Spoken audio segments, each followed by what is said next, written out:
à tous, j'espère que cette vidéo vous trouvera en pleine forme. Pour ma part, je suis très heureuse de vous retrouver pour un nouveau sujet qui m'est venu via une communication avec un cheval de sport qui bougeait beaucoup au gré des compétitions et à qui il arrivait même de prendre l'avion. Sa gardienne m'a demandé une communication avec lui parce qu'elle s'inquiétait beaucoup de savoir comment il vivait la transition de cheval de sport à cheval retraité 100% en extérieur. Vous l'avez compris, il s'agit des choix de vie que l'on fait pour nos chevaux et de la grande question du box. Si j'ai choisi de vous en parler dans une vidéo, c'est parce que déjà à titre personnel, c'est un sujet qui me travaille depuis un certain temps, parce que tous nos chevaux sont beaucoup dehors mais ils n'y sont pas à temps plein. On n'a pas encore franchi les caps. Moi, je suis la première à paniquer dès qu'il pleut un petit peu trop fort et que les chevaux sont dehors, ou alors la première à me jeter sur une couverture quand dans mon ressenti il commence à faire froid. Mais chemin faisant, avec mon parcours en communication animale et à leur contact, je me rends bien compte que je ne suis pas forcément dans le juste. J'ai aussi choisi de vous en parler parce que les messages que j'ai reçus sont, je pense, fort utiles à tous ceux et toutes celles qui se poseraient les mêmes questions que moi pour savoir quelles sont les meilleures conditions de vie à proposer à leurs chevaux. Il y a quelque chose de nouveau dans cette vidéo parce qu'en travaillant sur ce sujet, j'ai eu comme un déclic, comme une révélation sur ma façon de travailler à partir de maintenant et à l'avenir pour faire passer les messages du peuple animal. Donc ma mission est au fil des sujets qui me viennent de mener une enquête dans une logique d'interview au fil des communications, mais aussi, et c'est ça qui est nouveau, en me connectant aux devas. Alors les devas, pour ceux qui ne connaissent pas encore, il s'agit des âmes groupes du peuple animal et chaque espèce a son propre deva. Donc pour cette vidéo, je me suis connectée aux devas des chevaux. En toute transparence, c'était une grande première pour moi, donc je ne savais pas trop ce que ça allait donner. J'étais un peu dans mes petits souliers, je me suis présentée très poliment et j'ai exposé quel était mon projet de chaîne YouTube pour faire passer les messages du peuple animal et que j'aimerais beaucoup pouvoir, entre guillemets, travailler avec lui, donc le Deva des chevaux, pour faire passer les messages les plus justes possibles. Alors, au début, le Deva, il était assez froid et assez précautionneux, comme s'il essayait de me jauger, pas de me juger, mais pour comprendre mes motivations et mon envie réelle. Donc j'ai répondu ce que j'avais à répondre, ça reste entre nous. Mais donc il a consenti à rentrer, entre guillemets, dans cette collaboration avec moi, pour faire passer les messages donc, du peuple cheval en ce qui le concerne, mais aussi des autres animaux par la suite. Le Deva m'a donné l'autorisation de dire que le peuple cheval canalise pour moi, avec moi. Alors ça, je vous avouerai que j'ai vraiment hésité à le partager dans cette vidéo. Mais comme je me suis engagée à faire passer les messages tels que je les reçois de façon brute, sans rien censurer, je le fais, même si ça me concerne moi directement. Il y a eu une phrase qui m'a beaucoup ancrée, parce que j'étais quand même un petit peu surprise, un petit peu bouleversée. Et la phrase est la suivante: fais-le avec ton cœur coûte que coûte, et ça ira. Quelqu'un doit bien le faire, et si c'est toi, c'est toi. Les autres devas auront des choses à te dire, je te renverrai vers eux. Donc voilà, cette vidéo est fondatrice de ma façon de travailler pour faire passer les messages du peuple animal. Et donc en tant que simple canal, je choisis avec tout mon cœur de donner du temps à cette cause qui me tient vraiment à cœur. Il y a juste une chose que j'aimerais préciser au sujet du travail avec les devas, c'est que ça n'a rien d'exceptionnel, que je ne suis pas du tout la seule à faire ça et à pouvoir le faire. Toutes les personnes qui pratiquent la communication animale sont en mesure de le faire. C'est juste que moi, j'ai eu l'idée et l'envie de fonctionner comme ça de manière récurrente et que j'ai aussi eu envie de vous l'expliquer et de le partager en toute transparence.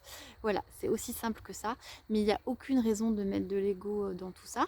D'ailleurs, ça c'est quelque chose qui m'a été précisé par le DEVA avant qu'il me dise quoi que ce soit d'autre. Donc c'est très clair pour moi.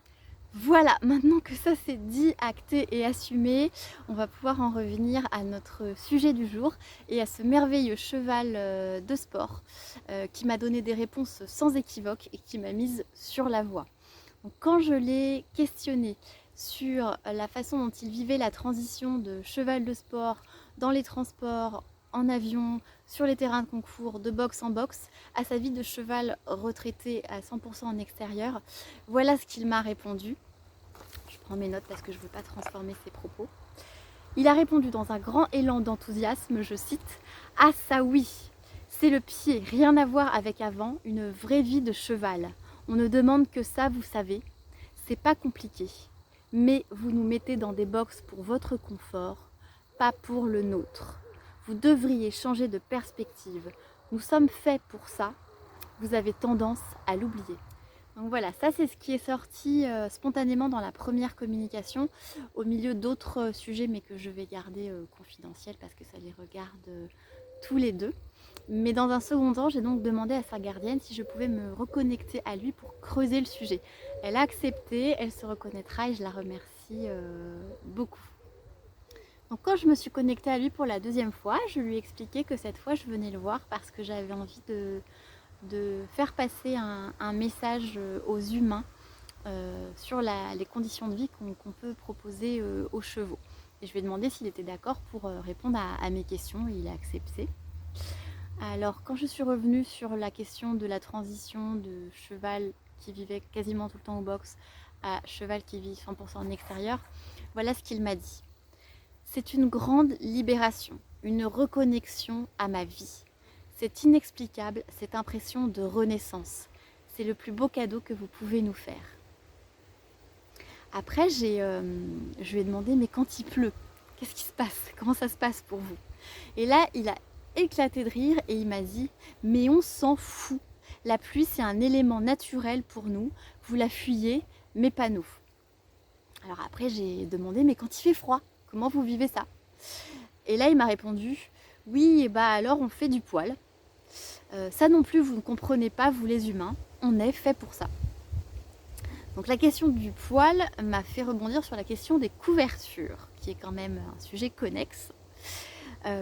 Et là, il m'a dit, mais les couvertures, mais qu'est-ce que c'est chiant, ça nous engonce, on ne sait plus comment marcher avec. Imagine-toi avec un sac sur le dos, dans un sac.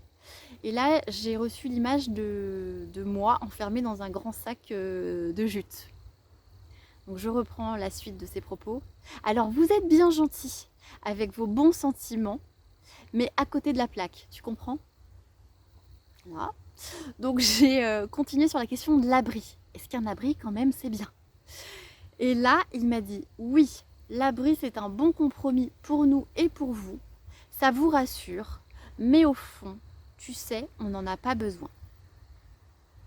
Et là elle a rajouté une phrase, chers humains, laissez-nous vivre comme on l'entend. Ce n'est pas nous aimer que de nous surprotéger, au contraire. Vous cassez nos ailes à vouloir bien faire. Spontanément, j'ai eu envie de poser la question pour les fers, pour la ferrure. Et je pense que ça fera l'objet d'une autre vidéo à part entière, mais je vais quand même vous partager sa petite réponse à ce sujet. Alors, il m'a dit, le fer, ah oui, ça aussi, une autre connerie. De la merde en barre, c'est lourd, ça empêche de bouger comme on veut. Imagine-toi avec un truc accroché à ton pied en permanence, une plaie, un enfer sur terre. Tu vois ce que je veux dire?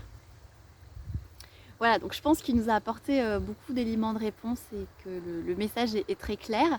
Mais avant de me déconnecter de lui, je lui ai demandé s'il avait un dernier message à nous faire passer à ce sujet. Et voilà ce qu'il m'a dit. Faites-le. N'hésitez pas, n'hésitez plus. Pour les plus fragiles d'entre nous, c'est peut-être discutable, mais vous saurez faire la différence avec votre cœur. Alors là, ça m'a fait penser à tous ces chevaux qui ne sont pas bien en extérieur et ça se voit concrètement. Ils perdent du poids, ils ne se posent pas, ils sont toujours en train de bouger, ils supportent pas les insectes, enfin bref. Parce que moi j'en ai connu des chevaux comme ça, j'en ai un dans l'écurie en ce moment. Donc je lui ai demandé comment ça se passe pour ces chevaux-là. Et là il m'a répondu, ce sont des chevaux inadaptés qui ont été cassés dans leur instinct.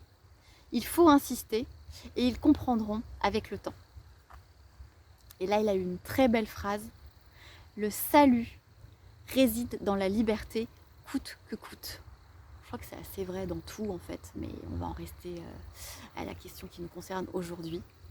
Donc je l'ai remercié, je lui ai dit que j'allais transmettre ces messages en l'état et là il m'a dit, et je partage parce que c'est trop drôle, il m'a dit oui vas-y et fais ça bien. Voilà, donc c'est fait, je sais pas si je l'ai bien fait, mais je tiens parole.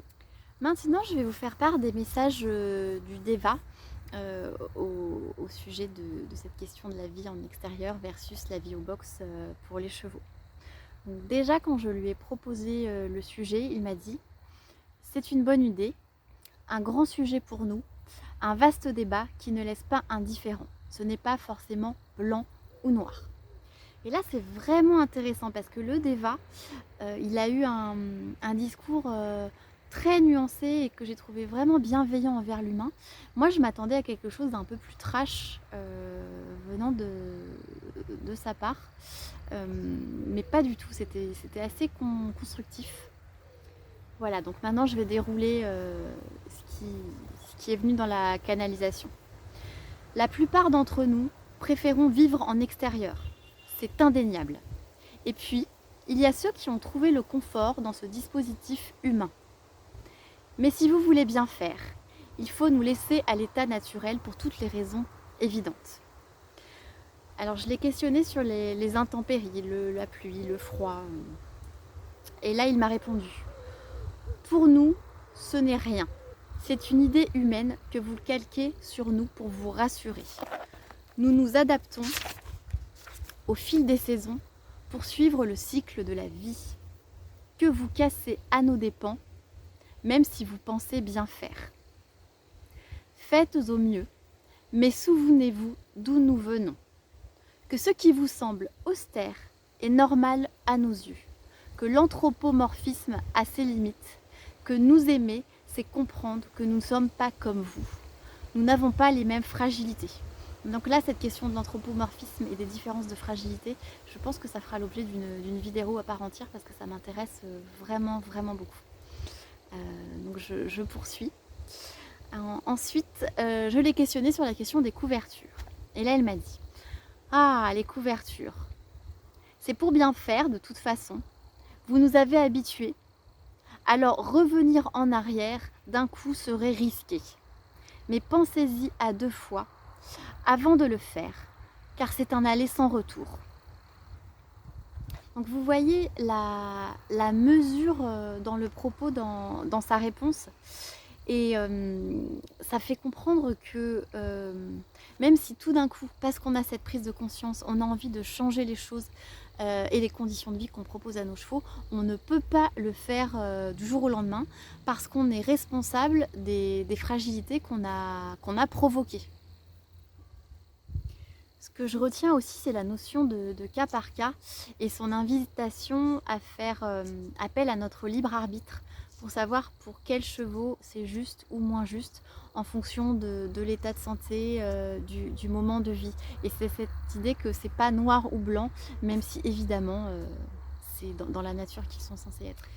Je ne sais pas ce que vous en avez pensé, mais on a quand même matière avec une belle ligne directrice pour réfléchir sur ce sujet.